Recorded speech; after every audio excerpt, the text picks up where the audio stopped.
Hi, my name is Dan Hauptman, and I'm one of your instructional coaches in the Palmdale School District. And we're going to be taking a look at how to build an assessment in Illuminate. So we use Illuminate for a lot of our district assessments, like the LPMs for math and language arts. But you can use them for any type of monitoring you want to do on standards. So you can see I'm already in ClassLink, and I just kind of wanted to point out this really cool background that ClassLink has. So usually down in the corner, there's a little icon that you can click that'll turn it on and turn it off. I just thought it was kind of cool, so I thought I'd show it. So I'm going to go into my testing folder, and I'm going to go ahead and log into Illuminate. And we'll see if magic's going to happen. If not, we'll go ahead and click in. There we go. And so as we're in Illuminate, you can see all the boxes. These boxes are what you would access for your mastery guides or for your LPMs. We're not going to go here. We're actually going to come all the way over here to the left and go to assessments. Now when the menu pops out, we're going to choose create assessment. There's multiple types of assessments that you can make, but we're going to be using this one right here called the new item bank. So let's go ahead and click on that. First thing you're going to have to do is name your assessment. I'm going to call this delete me, just so that way I remember to delete it, and I'll create it. Now, if you notice that it says that there are no items added, so we need to come up here and we need to browse and find what we need to add, what questions we need to add to our assessment. So I've got 3 standards here, but if you want to add more or take away, edit those base standards. You can change the standard you want to look at, so Common Core State Standards. You can also come here to the NGSS if you want to, right here, which is arranged by topic, as well as the Comprehensive History Standards. But for the most part, we're probably going to be taking a look at the Common Core Content Standards. The subject, I'm going to keep this as a math assessment, but you can use it for ELA as well. And my grade level, you can choose multiple, but for the most part, I'm going to keep this one to grade 5. I already have some standards selected. If you want to select it, you just click on it or unclick it, depending on what you want. So I've got 3 assessments here. I'm going to go ahead and 3 standards, excuse me. I'm going to go ahead and close those. And let's come over to, we'll do multi-digit whole numbers and decimals to the hundreds. So I'm going to go with NBT 5, NBT 6, and NBT 7. NBT 7 is going to be my pre-test, my pre-assessment for the next unit. So I'm going to go for 3 questions in each. I'm going to go ahead and say done, and you can say that it's starting to load. Now on the left here, we can actually filter down the type of questions we want. So for example, if you want a drag in the blank, we can click on that, and these questions will show where you can drag in answers that would be the correct answers.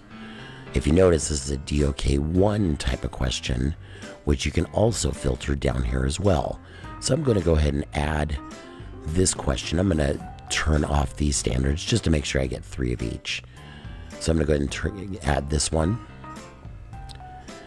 And I'm going to uncheck the drag, and I'm going to go ahead and add in a level 2 and a level 3. Let's see what we can get on those DOK levels. There we go. And let's see here, what else do we have here that we can use? There's a bunch of different types of questions you can use.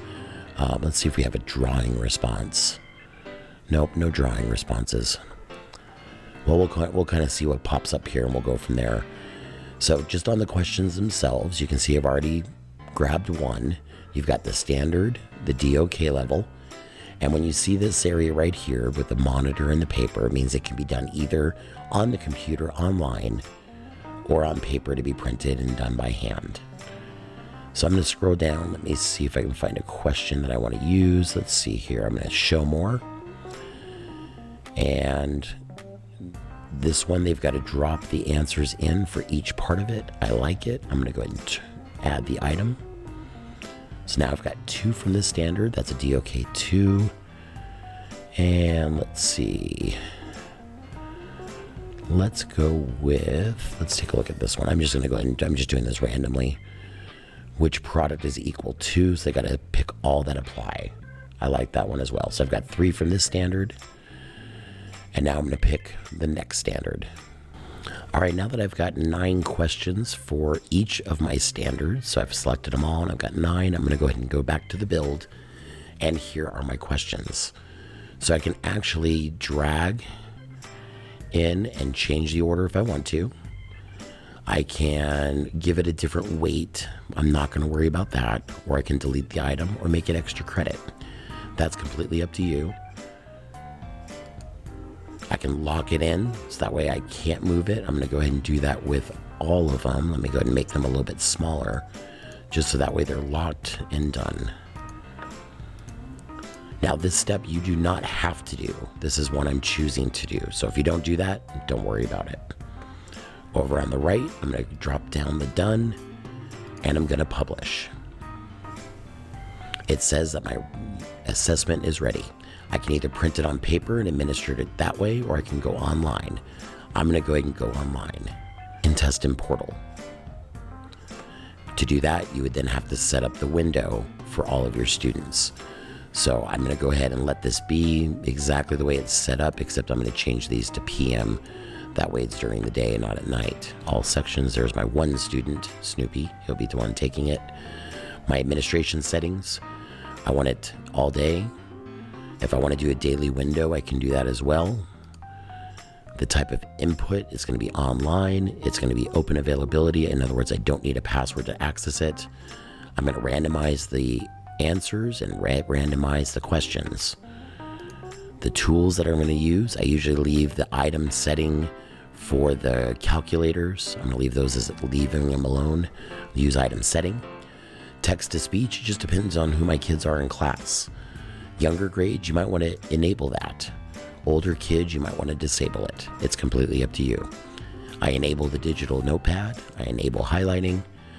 I keep color contrast disabled unless I have a student who needs it. Dictionary disabled, strike through enabled, and now I can save. And there we go. It's showing that it is complete. So now when Snoopy goes in to log in, he'll go into Illuminate on the student side and it'll be up there ready to go. So that's how you set up an assessment in Illuminate. It really is super easy. As usual, if you have any questions, feel free to reach out to your EdTech coaches. We'd be more than happy to help you out. Have a great day.